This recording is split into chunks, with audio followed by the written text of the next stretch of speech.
إن الحمد لله نحمده ونستعينه ونستغفره ونستهديه ونعوذ بالله تعالى من شرور أنفسنا ومن سيئات أعمالنا. من يهده الله فلا مضل له ومن يضلل فلا هادي له، وأشهد أن لا إله إلا الله وحده لا شريك له، وأشهد أن محمدا عبده ورسوله.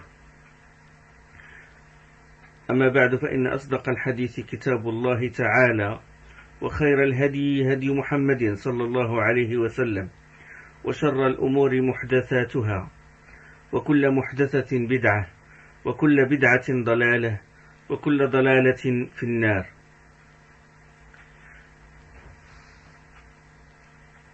Chères sœurs, se comporter avec l'époux est un art que beaucoup de femmes ignorent.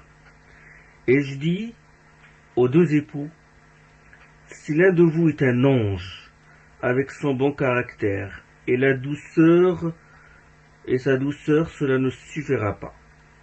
Il faut que chacun des deux conjoints s'acquitte des droits que l'autre a sur lui, car vous partagez toute une vie ensemble. De ce fait, chacun de vous a droit à un discours provenant du cœur de quelqu'un qui espère que le bonheur entoure chaque foyer musulman. Dieu seul sait que ce travail est le résultat de consultation, de recherche et de méditation sur ce qui se passe dans la maison du prophète sallallahu alayhi wa sallam. J'implore Allah par sa douceur, sa générosité, de mettre de l'affinité entre les cœurs de tous les couples, de bénir leur vie commune, de leur accorder bonté, réussite, cohabitation, familiarité et amour.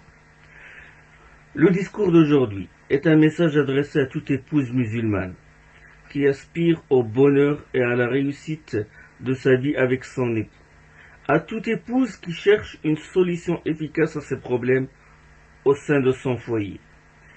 Il ne suffit pas, chère sœur, d'écouter ce discours une seule fois ou deux fois. Écoute-le, sœur bénie, plusieurs fois.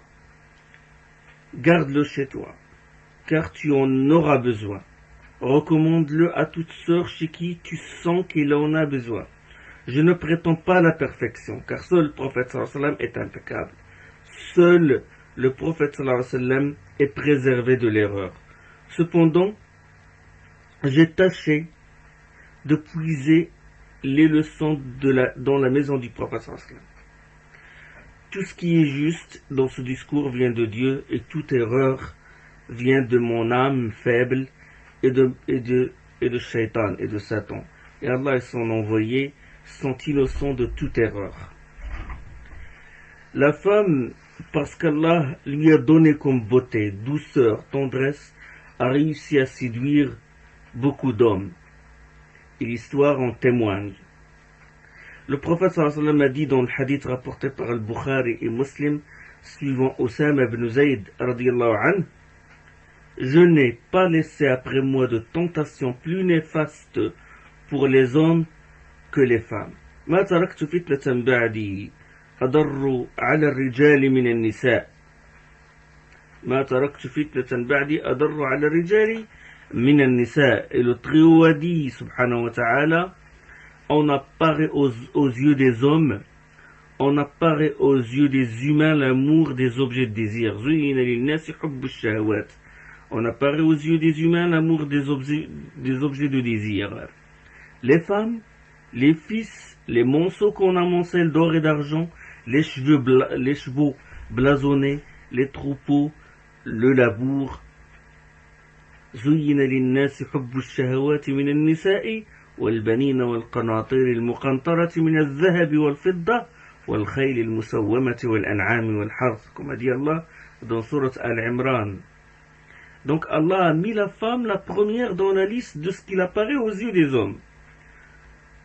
Pourquoi donc ne pas utiliser son pouvoir séducteur dans le licite? Ainsi elle assistera son mari. Le prophète sallallahu alayhi wa sallam a dit الدنيا متاع. Ce bas monde est une jouissance. وخير متاعها المرأة الصالحة. Et sa meilleure jouissance est la femme vertueuse. Hadith rapporté par l'imam Muslim. Et j'entame ce dars par deux recommandations faites par deux mères vertueuses et sensées. Écoute, chère sœur. Écoute, chère sœur, ces deux recommandations car tu en as vraiment besoin. Tends l'oreille, car le sensé est celui qui ajoute à son intelligence l'intelligence des autres. La première recommandation, wasiya, c'est une recommandation de Umama bint al-Harith al-Tharlubiyya.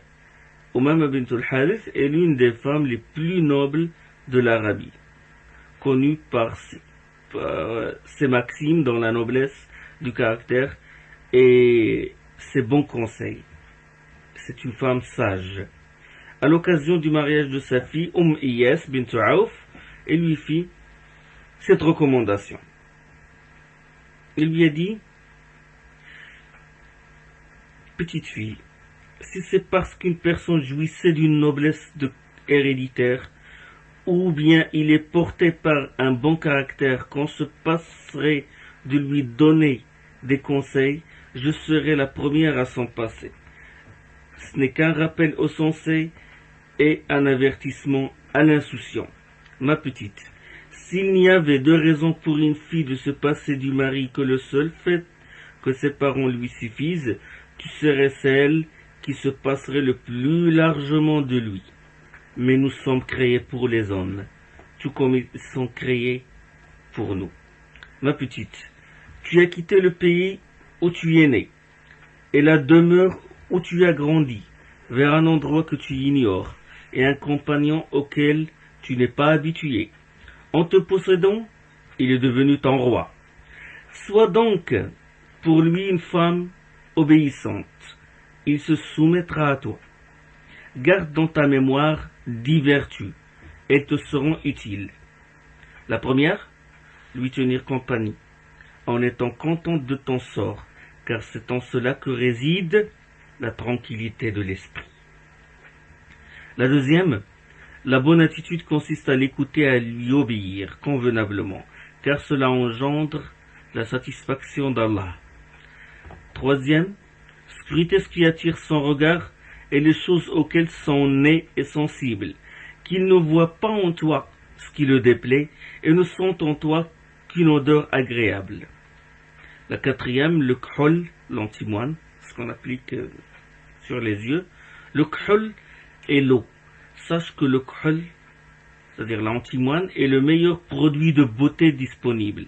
Et l'eau est le meilleur purificateur. La cinquième, respecter les heures du repas. Le feu de la faim est brûlant. La sixième, éviter tout ce qui peut perturber son sommeil, car ceci provoquerait sa colère. La septième, c'est bien garder sa maison et ses biens, car ceci est une preuve du respect. La huitième, bien entretenir ses proches parents et sa progéniture, car ceci relève de la bonne direction des choses. La neuvième, garder ses secrets. Si tu dévoiles un de ces secrets, tu ne seras plus en sécurité contre une éventuelle trahison de sa part. La dixième, ne lui désobéis pas. Lui désobéir créerait en lui un ressentiment contre toi. Évite de montrer de la joie quand il est inquiet et de l'inquiétude quand il est joyeux, car la première relève de l'indifférence et la deuxième est de la contrariété. Et plus tu lui témoignes de l'intérêt et du respect, et plus il est généreux à ton égard. De plus tu es en accord avec lui, plus il te tient bonne compagnie. Mais sache que tu ne peux réussir tout cela que quand tu mets en priorité ses désirs et sa satisfaction par rapport au tien, dans ce que tu aimes et dans ce que tu détestes. Ça, c'est la première recommandation. La deuxième, c'est une recommandation mélangée avec la joie et des pleurs. Une mère a donné le conseil suivant à sa fille, qui va mettre le premier pas dans cette nouvelle vie. il lui a donné ce conseil-là la nuit de ses noces. Il lui a dit, chère fille, c'est une nouvelle vie qui t'attend. Vie dans laquelle il n'y a pas de place pour ta mère ou ton père ou tes frères et sœurs. Tu seras la compagnie d'un homme qui ne tolérerait pas de te partager avec quelqu'un, même s'il s'agit de celui qui t'est lié par la chair et par le sang. Sois pour lui, chère fille, une épouse et une mère. Tâche de lui faire sentir que tu y es toute sa vie. Rappelle-toi toujours que l'homme, n'importe quel homme, est un grand garçon. La moindre parole douce le réjouit. Ne lui fais pas sentir qu'il t'a privé de tes parents et de ta famille, car ce même sentiment l'envahit lui aussi de temps à autre. Lui aussi s'est éloigné de sa maison, de la maison de ses pères et mères pour toi. La différence entre lui et toi, c'est la différence qui existe entre l'homme et la femme. La femme garde toujours cette nostalgie vis-à-vis de sa famille et de la maison dans laquelle elle a vu le jour, grandi et étudié.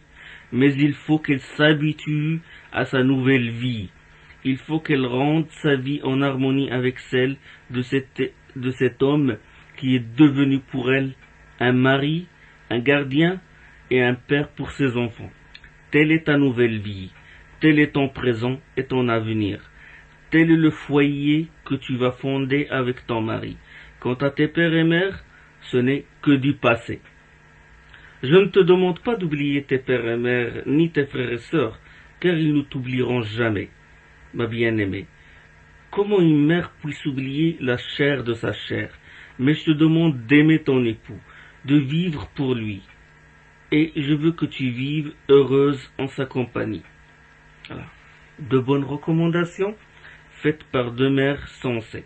Ah, si toutes les mères donnent les mêmes recommandations à leurs filles, surtout lorsqu'ils mettront le premier pas vers cette nouvelle vie. Mais dommage parce que certaines mères font le contraire. Elles interviennent dans la vie privée de leurs filles, ils veulent toujours garder la fille aussi, puisqu'elle est toujours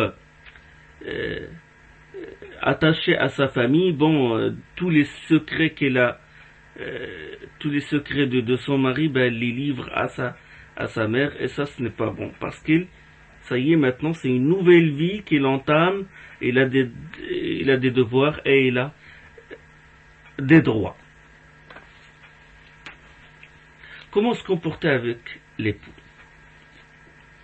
Alors, comme art de se comporter avec l'époux, c'est le recevoir avec un visage souriant, rayonnant. Je vous décris la scène. Le mari vient de quitter son travail, il a passé une journée éprouvante, il est fatigué, épuisé, il a été martelé par les cris des clients ou des ouvriers ou des collaborateurs ou de son patron. Et à ça s'ajoute l'embouteillage dans la rue ou l'affluence dans le bus, le train ou le métro. Il est pressé de rentrer chez lui pour trouver le repos. Une fois la porte ouverte, il a trouvé son épouse belle comme elle est, l'accueillir avec un baiser sur la joue et laissant esquisser sur son visage un beau sourire. La potion magique a fait son effet. N'oublions pas que la femme est une magicienne. Je parle ici de magie licite, magie autorisée. Ça a fait oublier au mari toutes les tracasseries et les problèmes de la journée. Et il s'est tourné à droite, à gauche, tout est propre, le repas est prêt. Ses enfants sont comme des fleurs épanouies. Ils viennent l'entourer, beau et propre. L'odeur suave émanait de tous les coins de la maison. Quel bonheur, quel accueil, quelle familiarité. Tout cela par la grâce d'Allah subhanahu wa ta'ala et grâce aux touches magiques de cette épouse qui vaut ce monde et ce qu'il comporte. Le prophète sallallahu alayhi wa sallam n'a-t-il pas dit: ce bas monde est une jouissance passagère et sa meilleure jouissance est la femme vertueuse? Chère sœur, tire la leçon de l'épouse de Abu Muslim al-Khawlani, le grand imam, le grand savant tabi'i, Abu Muslim al-Khawlani. Tabi'i, c'est-à-dire il a vécu avec les compagnons du prophète sallallahu alayhi wa sallam. Il était contemporain des compagnons, mais il n'a pas vu le prophète sallallahu alayhi wa sallam. Ce grand tabi'i, respecté par beaucoup de compagnons, il a une épouse, et quand il quitte la mosquée, il rentre chez lui, il arrivait à la porte de sa maison, il dit Allahu Akbar. Il avait l'habitude de dire Allahu Akbar pour signaler sa présence à son épouse. Et son épouse aussi, il répond, aussi, il dit Allahu Akbar. Quand il arrive à la cour de sa maison, il dit Allahu Akbar. Et son épouse aussi, elle répond à son appel. Arrivé à la porte de sa chambre, il dit Allahu Akbar. Et elle répond, il dit aussi Allahu Akbar. Le rapporteur de cette tradition, ce Athar, dit quand il rentrait dans sa chambre, son épouse avait l'habitude de lui apporter un rida, c'est-à-dire un manteau, ses sandales et son repas. Mais ce soir-là, il trouva la lampe éteinte. Un soir, il est arrivé à la porte de sa maison, il a dit Allahu Akbar, mais il n'a pas répondu. Il est arrivé à la cour de sa maison, il a dit Allahu Akbar, il n'a pas répondu. À la porte de sa chambre, il a dit Allahu Akbar, son épouse n'a pas répondu. Il a trouvé la lampe éteinte et son épouse blottie dans un coin de la chambre, faire des traces sur le sol avec un morceau de bois qu'elle tenait dans sa main. Il lui dit qu'est-ce que tu as? Et il a répondu tu as une place respectueuse aux yeux de Muawiyah, radiyallahu anhu, Muawiyah ibn Abi Sufyan, qui était gouverneur au Sham et calife aussi. Tu as une place respectueuse aux yeux de Muawiyah. Que ne lui demandes-tu un domestique, car nous avons besoin d'aide. Et Abu Muslim dit alors, il a compris qu'une femme est venue gâcher son épouse. Il a dit, Seigneur Allah, rends aveugle celui qui est corrompu mon épouse. Et on sait qu'Abu Muslim est connu pour son dua qui est exaucé. Il suffit qu'il lève les mains au ciel et Allah subhanahu wa ta'ala exauce tout de suite son dua. Et le rapporteur dit, une femme est venue, c'est-à-dire avant, dans l'absence de l'époux, de Abu Muslim, elle est venue dire à l'épouse à son épouse, ton époux jouit d'une grande place auprès de Muawiyah, pourquoi ne pas lui demander de vous accorder un domestique et de vous aider? Et le rapporteur dit, pendant que la femme est assise dans sa chambre, elle a perdu la vue. Et dit, pourquoi la lampe est éteinte? Et on lui a répondu, non, la lampe est toujours allumée. Et là, il a compris la cause. Et elle est allée directement chez Abu Muslim, en pleurant et en le suppliant d'invoquer Allah subhanahu wa ta'ala pour qu'il lui rende la vue. Et il a eu pitié d'elle, et il a invoqué Allah subhanahu wa ta'ala, et elle recouvra la vue. Subhanallah. Ce qui nous intéresse dans l'histoire, c'est comment elle l'accueillait. Avec le takbir, elle lui apportait ses sandales, son manteau et son repas. Donc l'épouse intelligente est celle qui sait comment gagner le cœur de son époux. Et comment devenir chaque jour une nouvelle épouse. Parole douce, sourire radieux, bon parfum, la touche magique que tu mets sur les cheveux, le bon choix des parures assorties avec la couleur de la peau, la toilette quotidienne, est une purification, une adoration aussi. Tu es l'ouri de ce monde. L'ouri, c'est, là on dit, belle femme, aux grands yeux. Tu es l'ouri de ce monde. Et tu sauras, s'il plaît à Dieu, l'ouri est la maîtresse des palais du paradis. Apprends.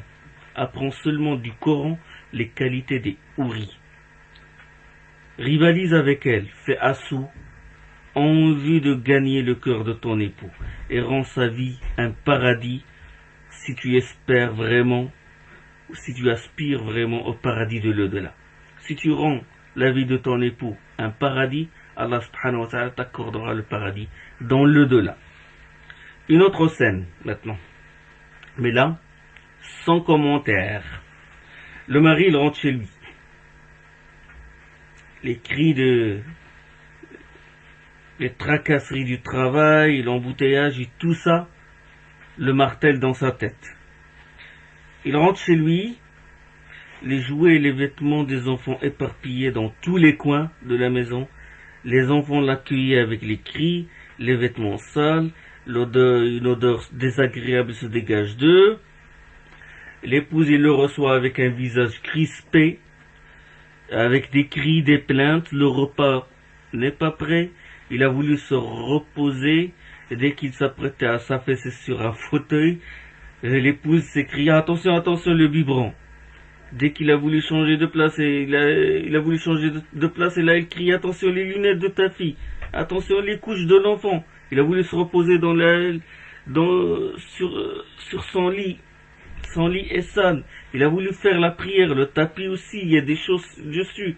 On dirait un champ de mine. Et le pauvre s'est dit, je ferais mieux de retourner là où j'étais. Sans commentaire. Comme art aussi, c'est se faire belle pour le plaire. Pour plaire à son époux. La femme, grâce à sa féminité et sa douceur, seulement, grâce à sa féminité et sa douceur, elle peut faire de l'effet sur le cœur de son époux. Qu'en est-il? C'est elle ajoute à cela une belle parure, un bon parfum. L'homme deviendra sûrement prisonnier. Suivant Osama ibn Zayd, j'ai dit tout à l'heure, le prophète sallallahu a dit, je n'ai pas laissé après moi de tentation plus néfaste pour les hommes que les femmes. Hadith rapporté par le Bukhari Muslim. Et le prophète sallallahu l'a appelé fitna, tentation. Tu te plains des sorties fréquentes de ton époux et il ne te consacre plus le temps de te discuter avec toi. Tu te plains de son mauvais comportement. Peut-être même que tu commences à te dire qu'il ne t'aime plus, qu'il n'est plus le mari d'avant. Tu le reconnais plus. Il ne t'offre plus de cadeaux. Tu multiplies les plaintes. Et moi je te dis, regarde-toi dans ta maison. Pas quand il t'apprête de sortir. Non, mais dans ta maison. Après le passage des jours et des mois et des années, tu as abandonné l'arme. Tu as baissé les bras. Tu as abandonné l'arme efficace que tu utilisais avant. Il ne voit plus cette beauté. Il ne voit plus cette belle parure. Il n'entend plus les paroles douces. Il ne voit que des vêtements usés et sales. Les cheveux éparpillés partout. Le visage crispé. L'âpreté dans le langage. Tu multiplies les injures, les plaintes, les insultes, la mauvaise odeur, et quand la situation devient insupportable, et quand il étouffe, il crie au divorce, et là, à ce moment-là, la sonnette d'alarme, tu cours chez les marabouts et les sorciers pour rétablir l'entente avec ton époux et l'harmonie dans le foyer. Alors que toi, tu possèdes toi-même le remède, tu possèdes la potion magique, tu peux l'ensorceler. Sans s'en rendre compte.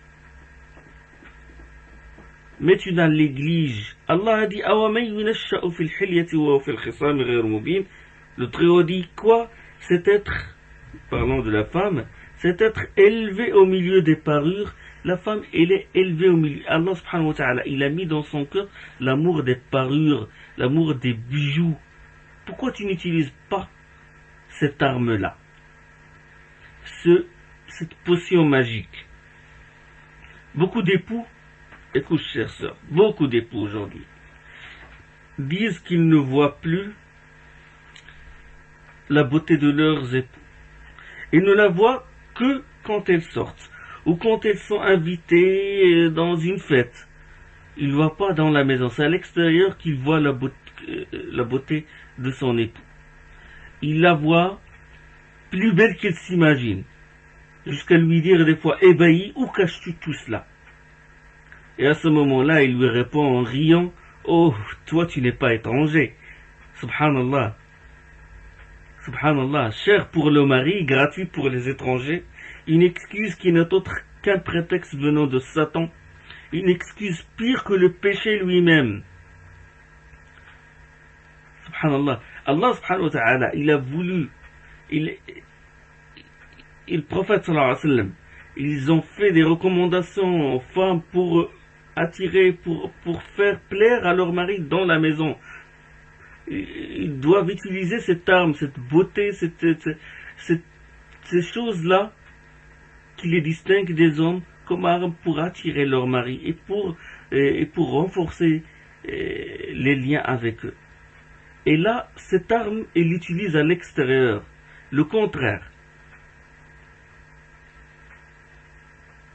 D'accord? Et on ne s'étonne pas par la suite de voir démolir des foyers et de voir se multiplier les cas de divorce. Je veux que les femmes comprennent une chose. Je veux qu'elles mettent ça dans la tête et dans le cœur, qu'il n'y a pas après le droit d'Allah de droit plus que celui de son mari sur elle. Il n'y a pas. Après le droit d'Allah, le tawhid d'unicité, l'obéissance d'Allah, il n'y a pas d'autre droit plus important que le droit du mari. Ça, il faut que les femmes le mettent dans sa tête. Beaucoup de femmes ignorent ça. Ton mari a plus de droit à cette beauté que quiconque. Et concernant la parure, je marque des points d'arrêt. Le premier point, et je vais te dire sincèrement, c'est les choses dans lesquelles la femme dépense plus d'argent. C'est pour acheter les produits de beauté, les parfums, les vêtements. Vous savez, les boutiques réservées aux femmes sont le double ou le triple de celles réservées aux hommes. Le commerce le plus fructueux, c'est quand on vend des produits qui sont réservés aux femmes. D'accord? Ces boutiques-là connaissent grande affluence et des bénéfices énormes. Et la majorité du temps que la femme passe, c'est qu'elle le passe dans le marché ou devant le miroir. Il contrôle son poids, sa taille. Tout cet argent-là, tout ce temps-là passe dans ces choses-là. D'accord? Et on sait que le temps est précieux. Donc, ce temps précieux, cet argent, cette énergie que tu dépenses, pourquoi tu le fais? Quelle est la raison? Le prophète sallallahu alayhi wa sallam a dit: les pieds d'un serviteur ne franchiront pas le seuil du paradis ou de l'enfer avant qu'on ne l'interroge sur sa vie, à quoi il l'a consacré, sur ce qu'il a appris comme science, qu'est-ce qu'il en a fait, sur ses biens, d'où il les a acquis et où il les a dépensés, et sur son corps, en quoi il l'a usé. Hadith d'Abi Barza Nadla ibn Ubayd al-Aslami. Le prophète sallallahu alayhi wa sallam قال رسول الله صلى الله عليه وسلم لا تزول قدم عبد حتى يسأل عن عمره فيما أفناه وعن علمه فيما فعل فيه وعن ماله من أين اكتسبه وفيما أنفقه وعن جسمه فيما أبلاه. Hadith rapporté par Tirmidhi, il est qualifié d'authentique. Donc, cet argent, ce temps précieux, ce corps, cette énergie, cette santé, dans quoi tu les fais? Dans quoi tu uses tout ça? Est-ce que tu le fais pour Allah subhanahu wa ta'ala? Tout ça, est-ce que tu le fais pour ton mari?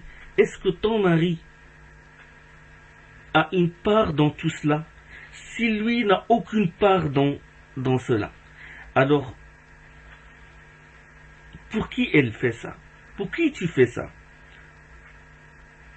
Pour qui tu fais ça? Pour qui tu t'habilles, tu te maquilles? Pour qui tu le fais? Plaire son mari ne t'intéresse pas? Ou c'est la dernière chose qui frôle ton esprit? Certaines femmes, ce qui leur intéresse, c'est de voler les expressions de gratitude et les compliments de la bouche de leurs copines, si ce n'est des hommes. Allah al-Afiyah. Et la majorité des femmes qui font ce genre de choses, c'est qu'elles veulent se montrer.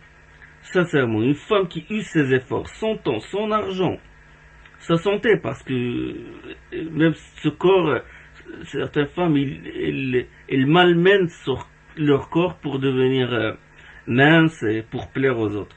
Donc, ce genre de femme qui fait ça, c'est par manque de foi et de raison. Ou il est poussé par un sentiment d'infériorité. C'est qu'il veut combler un certain manque. Donc, attention, attention. Sorties fréquentes dans les marchés, gaspillage d'argent, passer beaucoup de temps devant le miroir. Si tu le fais pour ton mari, ça sera une adoration d'Allah et tu auras la récompense. Mais si tu fais pour autre chose, là c'est dangereux. Quoique les femmes, bien sûr, ne sont pas les mêmes. Le deuxième point d'arrêt, c'est que la parure obéit à des règles strictes qu'il faut respecter. Et suivant Ibn Mas'ud, c'est un hadith authentique, marfou', il remonte jusqu'au prophète sallallahu alayhi wa sallam. Il a dit que Dieu maudisse celles qui font le tatouage et celles qui se font tatouer, celles qui taillent les sourcils et celles qui se les font tailler, celles qui se liment les dents, dénaturant ainsi la création de Dieu.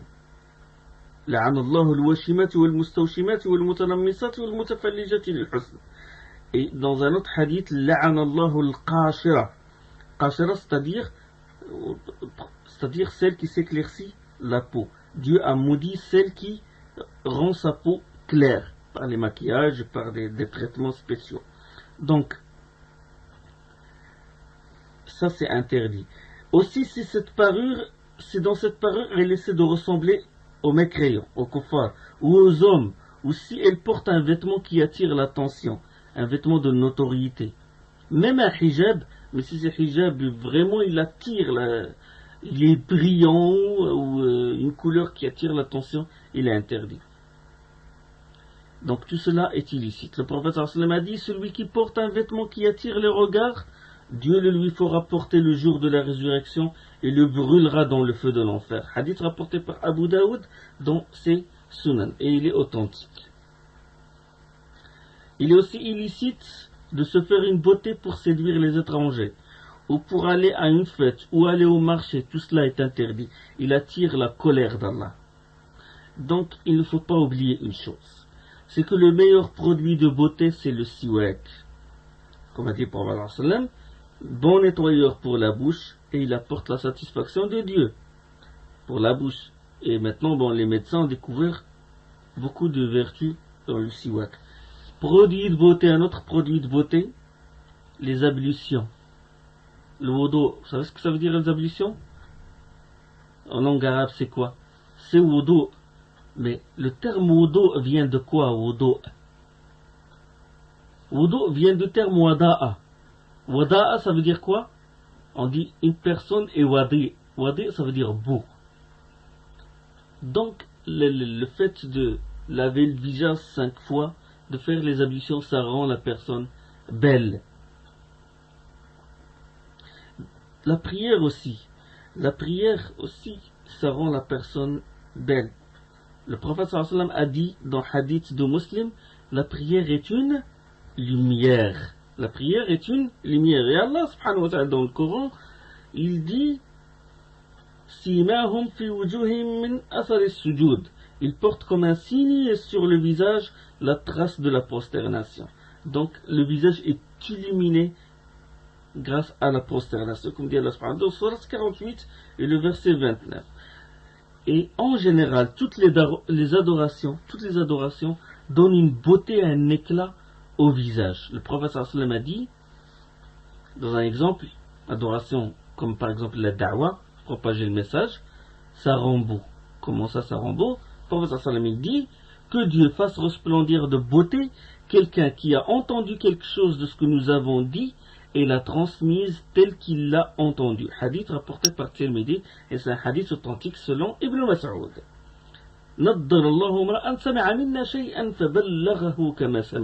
Que Dieu fasse resplendir de beauté. Beauté matérielle. Beauté matérielle. Donc, toutes ces adorations rendent la personne belle. Tu veux être belle? Les ablutions, les adorations suffisent.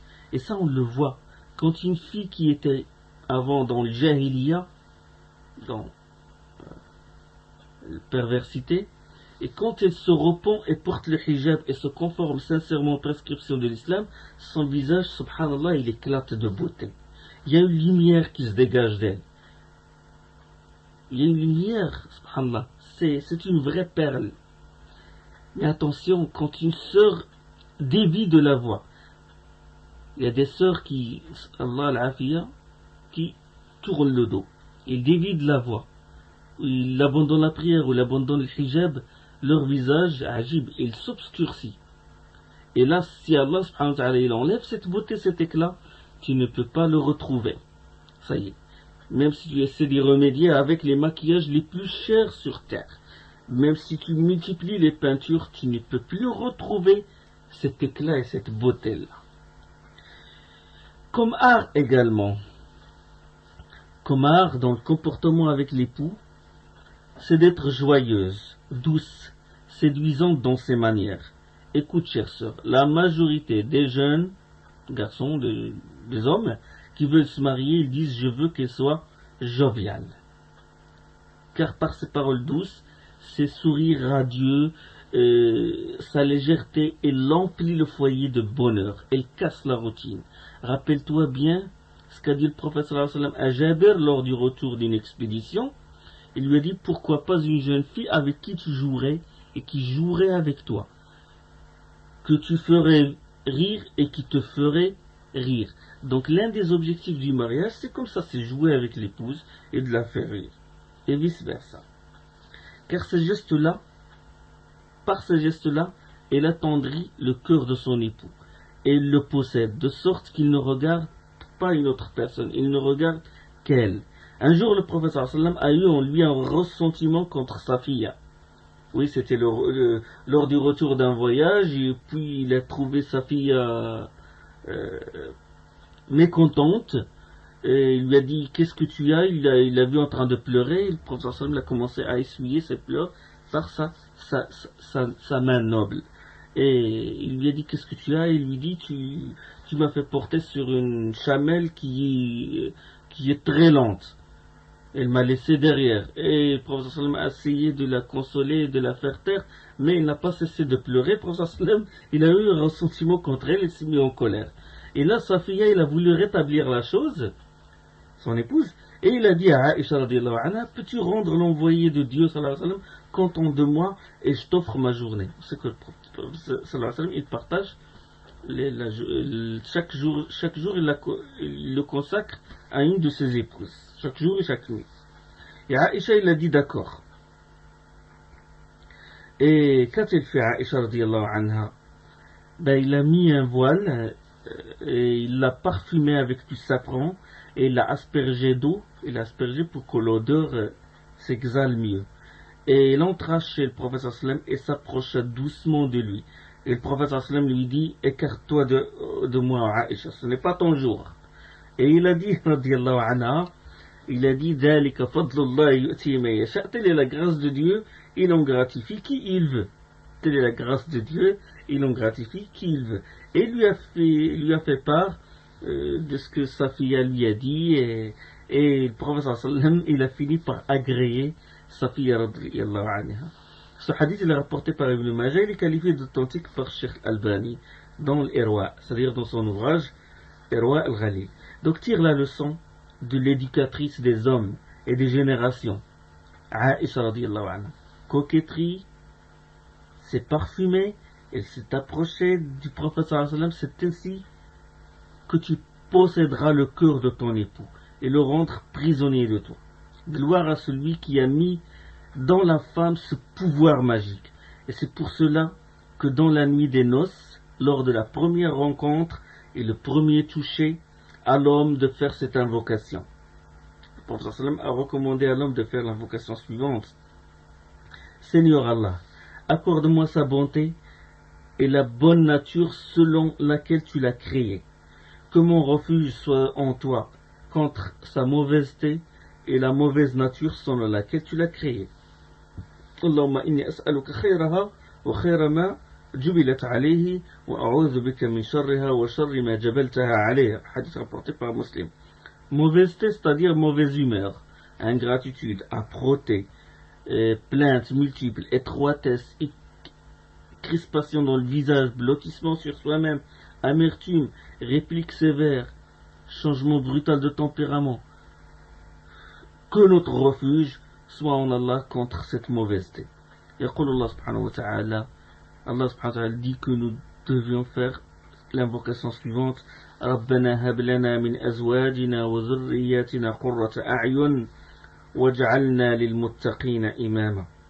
Allah dit dans le Coran: notre Seigneur, accorde-nous fraîcheur des yeux en nos épouses et nos progénitures, et fais de nous un modèle pour ceux qui veulent se prémunir. Dans Surat Al-Furqan, Surat 25. Comme art également, c'est reconnaître le bienfait de l'époux et exprimer sa gratitude à lui. Dans ce sens, le prophète sallallahu alayhi wa sallam appela les femmes. Un jour, il a réuni les femmes, et il a dit: femmes, tâchez de faire de l'aumône, car j'ai vu que vous formez le plus grand nombre des gens de l'enfer. Allah rafia. Ya ma'shara an-nisa'i tasaddaqna fa inni ra'aytukunna akthar ahli an-nar. Faites beaucoup de monde, car j'ai vu que vous formiez le plus grand nombre des gens de l'enfer. Et une femme intervint et dit: à cause de quoi, envoyé d'Allah? Bima ya Rasulallah. Et il a dit, le prophète sallallahu alayhi wa sallam: vous multipliez les malédictions et vous êtes ingrate envers le compagnon de la vie. Vous faites le kufr al-ni'ma. Vous êtes ingrate envers le compagnon de la vie. Et il a dit à nouveau la femme: en quoi consiste cette ingratitude? Wama kufrano. Regarde comment les femmes à l'époque, comment ils cherchent ce qui les rapproche d'Allah, ils cherchent ce qui est mal pour l'éviter.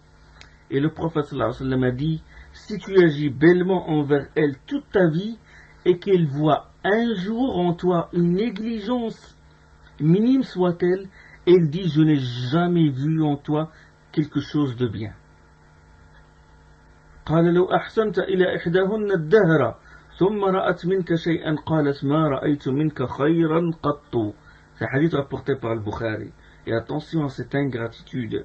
Le droit de l'époux, il est très important. Comme j'ai dit tout à l'heure, juste après le droit d'Allah vient le droit de l'époux. Beaucoup d'époux se plaignent de l'ingratitude de leurs épouses.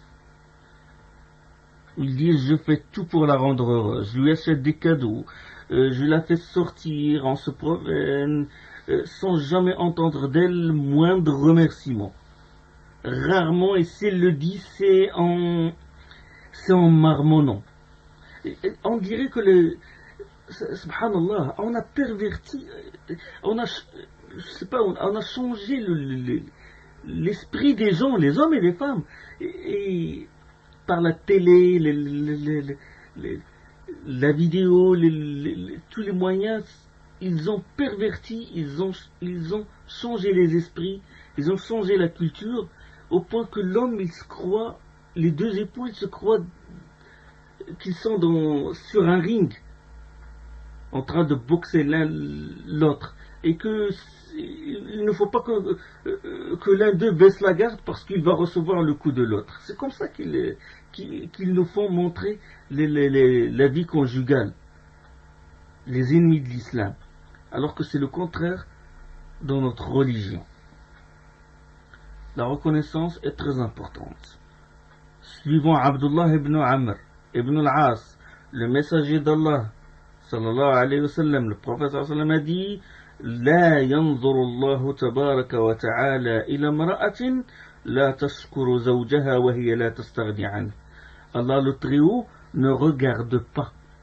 Il ne regarde pas le jour de la résurrection une femme qui ne témoigne pas de la reconnaissance à son mari alors qu'il ne peut pas se passer de lui. C'est un hadith rapporté par Nasa'i et Al-Bayhaqi. Le Hakim a dit que la chaîne des rapporteurs de ce hadith est authentique. Donc attention à une femme qui ne remercie pas son époux. Allah ne la regardera pas.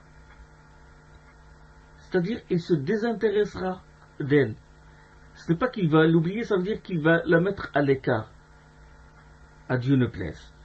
Suivant Abdullah ibn, dans un autre hadith, celui-là c'est le hadith d'Abu Huraira. Abu Huraira radiallahu anhu, il rapporte que le messager de Dieu sallallahu alayhi wa sallam a dit, écoute bien chère sœur, écoute bien ce hadith-là. لو أمرت أحدا أن يسجد لأحد لأمرت المرأة أن تسجد لزوجها من عظم حقه عليها. S'il m'avait été permis d'ordonner à quelqu'un de se prosterner devant un autre, c'est bien à la femme que j'aurais ordonné de se prosterner devant son mari en raison du droit énorme qu'il a sur elle. En raison du droit énorme qu'il a sur elle.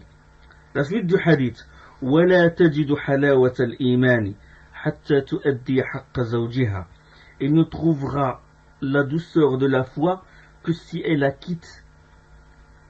s'acquitte du droit de son mari sur elle. ولا تجد حلاوة الإيمان. Elle ne trouvera pas la douceur de la foi que si elle s'acquitte du droit de son mari sur elle. Ça a été rapporté par Ahmad ibn Majah et Ibn Hibban. Donc, son droit est très important. Tu ne peux pas le combler si jamais tu es ingrate envers ton époux. Tu ne peux pas rattraper ça. Même si tu multiplies les prières, même si tu fais l'aumône, parce que son droit est très important. Et l'islam, il insiste sur ce point. Il veut sauvegarder les foyers. Notre défaite maintenant devant les ennemis d'Allah, c'est parce que nos foyers sont ruinés. La relation de l'époux avec l'épouse n'a rien à voir avec les prescriptions de l'islam. Donc, chères sœurs, quelques paroles de remerciement et de louange, des invocations. Invoque Allah pour ton mari. C'est rare qu'on trouve une femme invoquer Allah en faveur de son mari. Qu'Allah t'aide, mon mari. Qu'Allah t'aide, mon bien-aimé. Qu'Allah te récompense. Qu'Allah te sauvegarde. Ça fait de l'effet à l'époux, subhanallah. Et comme art aussi, c'est savoir demander des excuses. Tu fais ça pour Allah. Même si ton mari, il néglige certaines choses, mais toi, tu dois être censé et tu fais pour Allah, pour gagner le paradis. Comme art aussi, et pour préserver ton foyer. Comme art aussi, c'est savoir demander des excuses, comme je dis. Bon, la femme est un être humain, normal. Il lui arrive de négliger certains devoirs, quoi qu'elle tâche de le faire convenablement. Mais il lui arrive de faire des erreurs. Qu'en est-il alors si d'elle-même elle néglige certains devoirs ou se montre d'elle-même indifférente vis-à-vis de certains droits de l'époux? Donc le meilleur moyen pour combler ces lacunes, c'est de demander pardon à son époux et de revenir à lui. Je suis certain que la parole la plus douce qu'un homme espère entendre que son épouse lui dise quand elle commet une négligence, c'est excuse-moi. Quelle que soit l'erreur, ou pardonne-moi. Il ne s'agit pas là d'un rabaissement de la femme ou d'un orgueil de l'époux, comme le fait imaginer Satan. Il gonfle jusqu'à chuchoter à la femme, écoute, tu vas t'abaisser devant lui. C'est comme subhanallah, on donne toujours l'image que l'époux est un ennemi et qu'il faut toujours se mettre en garde contre lui. Et certaines femmes se passent les consignes, tout comme certains hommes se passent la consigne suivante, méfie-toi le premier jour, il ne faut pas baisser les bras. Les femmes aussi, ils disent la même chose. Ne te laisse pas aller, attention, tu lui demandes pardon, ça veut dire un rabaissement, c'est quoi lui? Subhanallah. Un chuchotement du shaitan, et c'est comme si tu es en train de réaliser les plans des sionistes et des ennemis d'islam qui veulent ruiner chaque foyer. Donc ce n'est pas un rabaissement, mais c'est parce que l'homme de nature est créé pour aimer la femme. Il est facilement séduit par ses paroles. Une excuse de la femme a un pouvoir magique sur l'homme. Le prophète n'a pas dit Hubbibali min dunyakum an-nisa wa at-tayyib wa ju'ilat qurratu 'ayni fi as-salat. Allah m'a fait aimer dans la vie que vous vivez, Allah m'a fait aimer les femmes et le parfum. Et la fraîcheur, la prunelle de mes yeux, c'est la salate. Donc, il est de nature, il est créé pour aimer la femme. Il est facilement séduit. Donc, il excuse un pouvoir magique sur lui. Quelques mots doux transforment la colère en une satisfaction et une joie. Quelques mots doux et tu vois le lion se transformer en agneau. Quelques mots doux et la rougeur de la colère devient rougeur de la pudeur. Utilise cette arme-là. Ibn Abbas, écoute très bien ce hadith-là. Ibn Abbas radiyallahu anhu rapporte que le prophète sallallahu alayhi wa sallam a dit: vos épouses dans le paradis sont celles qui sont affectueuses, fécondes et enclins à demander pardon à leurs époux. نساؤكم من أهل الجنة الودود الولود العؤود على زوجها. Vos épouses, je répète le hadith, vos épouses dans le paradis sont celles qui sont affectueuses, fécondes et enclins à demander pardon à son époux. العؤود على زوجها التي إذا غضبت, je continue le hadith, التي إذا غضب جاءت حتى تضع يدها في يد زوجها وتقول لا أذوق غمضا حتى ترضى. Quand l'époux de l'une d'elles se met en colère, elle vient jusqu'à lui, met sa main dans la sienne et lui dit: je ne goûterai le sommeil que si tu es satisfait de moi. نساؤكم من أهل الجنة الودود الولود العؤود على زوجها التي إذا غضب جاءت حتى تضع يدها في يد زوجها وتقول لا أذوق غمضا حتى ترضى. Vos épouses, c'est le prophète qui dit ça. Vos épouses dans le paradis sont celles qui sont affectueuses, fécondes et enclins à demander pardon à leurs époux. Quand l'époux de l'une d'elles se met en colère, elle vient jusqu'à lui, met sa main dans la sienne et lui dit: je ne goûterai le sommeil que si tu es satisfait. Hadith rapporté par Nasa'i et consorts. Et il a un hadith témoin dans le hadith de Anas. Ce hadith-là de Anas, il est rapporté par Tabarani dans le Mu'jam Saghir. Et il est assez bon, c'est-à-dire du degré de Hassan. Comme il est qualifié d'authentique, qu'on peut le trouver dans la série des hadiths sahih du Cheikh Al-Albani, rahimahullah. L'imam al-Manawi, le grand imam al-Manawi, dans son ouvrage Faïd al-Qadir, le fameux ouvrage Faïd al-Qadir, a dit, dans l'exégèse de ce hadith-là, celle d'entre elles qui se parent de ces qualités mérite vraiment d'être parmi les femmes du paradis. Il est rare, il a dit, remarque, il est rare de trouver ces qualités chez elles. Fin de citation. Donc, chères sœurs, où en es-tu de tout cela? Où en es-tu par rapport aux gens du paradis? Pourquoi te prives-tu d'être parmi les gens du paradis? Écoute, sœur bénie, bonheur dans ce monde, en vivant une vie heureuse avec ton époux. Bonheur dans l'au-delà, en étant parmi les femmes du paradis, à une seule condition, c'est se parer de ses vertus. Enclin à s'excuser, affectueuse, quelques mots doux, chère sœur, mets la main dans ton époux, ou mets la main dans la main de ton époux, et le conflit devient réconciliation. Et le climat tendu se dissipera. Et attention, que ton orgueil et ton entêtement ne te poussent pas à détruire toute une famille et à rendre la vie de ton époux un enfer. Surtout si c'est toi qui es l'origine du conflit. Si c'est toi, c'est grave. Le bon foyer heureux, ce n'est pas celui qui est exempt de problèmes, mais celui dans lequel on sait comment gérer les problèmes, comment s'y prendre. Comme art, également, c'est l'écouter et l'obéir dans ce qui est convenable. L'obéir quand il s'agit de ne pas désobéir à Allah. Ça aussi, c'est un pouvoir séducteur qui exerce la femme sur son époux. En l'obéissant, il gagnera le cœur de son époux. Et avant tout, la satisfaction de son Seigneur.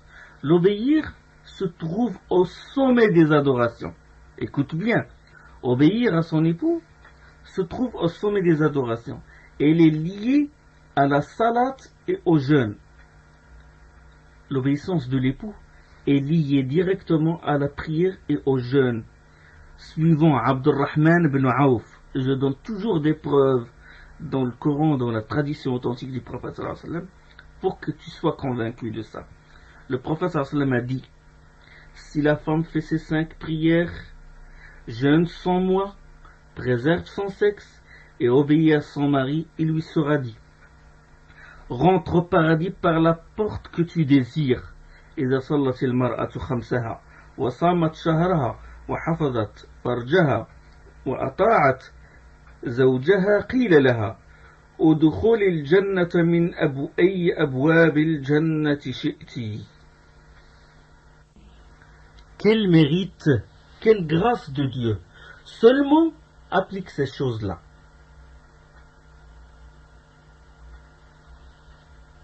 Préserver le sexe, jeûner sans moi et prier, faire les 5 prières et obéir à l'époux. Donc, la récompense est grande. La porte que tu désires, tu veux rentrer dans la porte des jeûneurs ou des moujahidines ou des... Oui, tu as toute sa récompense, mais seulement tu appliques ces choses-là. Mais beaucoup de femmes, elles négligent ce droit-là. Ils négligent le droit de leurs époux. Je ne sais pas, est-ce que il n'y a pas assez de leçons on ne parle pas de ce sujet-là, ou je ne sais pas pourquoi. Donc à la femme de suivre ces consignes-là pour gagner l'agrément d'Allah subhanahu wa ta'ala. Le droit de l'époux est très important. Le droit de l'époux est très important. Et je continue, Inch'Allah, le reste de ce dars. Subhanakallahum bihamdik. Ashhadu an la ilaha illa ant. Astaghfiruka wa atubu ilayk.